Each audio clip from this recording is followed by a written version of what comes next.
Hey guys, John here. Welcome back to another video. So in front of me, I have a 2023 SR5 Toyota Sequoia with the TRD Sport package on it. And this one is like all blacked out. So the color is midnight black metallic, and we have 20-inch black TRD wheels. I like the whole blacked out aesthetic that this one has. TRD Sport embossed down there. So what you get with the TRD Sport package is lowered suspension. Handles actually really well. You guys can check out the video up in the iCard of when I took a TRD Sport and really drove it kind of hard at a press event. But the TRD Sport handles really well. The one thing though that I wish that this was a little bit different, and you could definitely do it aftermarket, is black out some of that chrome right there to really give it a dark appearance. But let's go ahead and go on to the interior to show you guys if you're new and shopping around for a Sequoia. So this is based on the SR5 platform. This is the only way that you can get a TRD Sport. A lot of color match stuff on the exterior, but on the inside, SR5, right? So you're gonna have some soft touch up here, and then more plastic pieces in an SR5 model. The SR5 is the very lowest of model of the Sequoia, but you can upgrade it to like this one has with some soft tech seats, the bigger screen, and options like that. So this one does have black soft tech seats, which is nice, very similar to the seats in the Tundra.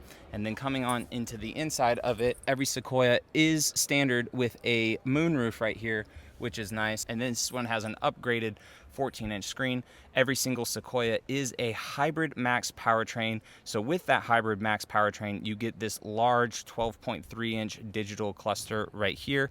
Looking down here, this one is a four-wheel drive model, but since it is the TRD Sport, you don't get options like the TRD Off-Road does of the multi-terrain select, the crawl control, or also like a rear locker right here. But you do have the full 360 camera view, your traction control button. This one does have the straight path assist for when you back up a trailer. So if you had a trailer on here, you would press that button and the Sequoia would back the trailer up. Your steering wheel would like move like this on its own to back it up. This Sequoia has some nice soft touch right here too. No shelf right there, which would have been nice. My SR5 Tundra has that. It would be nice to see that in the Sequoia just for more added storage. You do have a 3-zone climate control, so the rear can do theirs, you can do your side, passenger can do their side. Heated seats in this one as well, which is a nice option to have, and a trailer brake system. Coming on to the back seat of the Sequoia, the SR5s and Limiteds, you're going to have a bench seat in the center. So you're gonna have a bench seat for SR5. The next level up would be a Limited,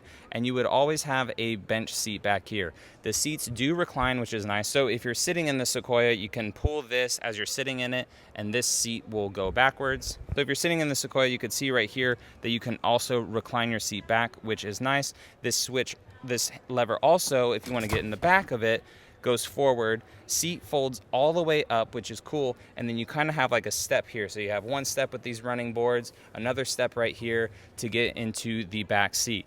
Now we can see with the back seat, too that it slides. So this one is a little bit closer. Maybe you need some more cargo space on this side, and then that one is pushed back a little bit just to show you that you could slide it back and forth. And optional too for the SR5 is automatic folding seats. So the seats will fold all the way down, which is nice, but then that also kind of leads to some of the issues that people have had with the Sequoia and why some people aren't really considering it compared to like a Tahoe or an Expedition. But it is that the seats don't fold all the way flat. So I had already mentioned that these are all hybrids. They're not hybrids in the form of miles per gallon, but more for torque and efficiency of driving to replace the V8. But all of your battery pack sits underneath of here. So that is the reason why these seats can't fold completely flat, is a lot of our batteries are sitting under it, unfortunately. But what Toyota did do is they did this whole kind of shelf system down here, which is pretty nice.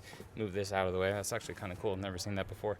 But Toyota did this whole shelf system that you can move this shelf onto all these different side load levels and use this shelf to kind of bridge the gap as to it not folding completely flat. So now you do have a flat surface that's up here. This shelf is rated for 200 pounds. And then you have some storage down here, but the only downfall to that is if you have something down here and you have to like lift it up, now instead of putting it on this flat level surface right here, if this was flat, it's now like another almost foot up, and now you have your flat surface right here. And then this one too does have a nice automatic lift gate in the rear.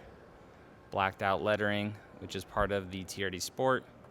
Nice rear end of this one. What do you guys think? So taking a look again at the side profile of this black, midnight black in color. Again, every single Sequoia is a hybrid, so it's gonna say up here iForce Max. The TRD Pro will have the TRD Pro logo up there. And then coming down to the front of the grille, what do you guys think about that? Just a little bit more chrome around it. Again, you could black that out if you want, or just leave it a little bit, but this is the 2023 Sequoia TRD Sport in midnight black metallic. What do you guys think? All right, guys, I will catch you all in the next video. See you later.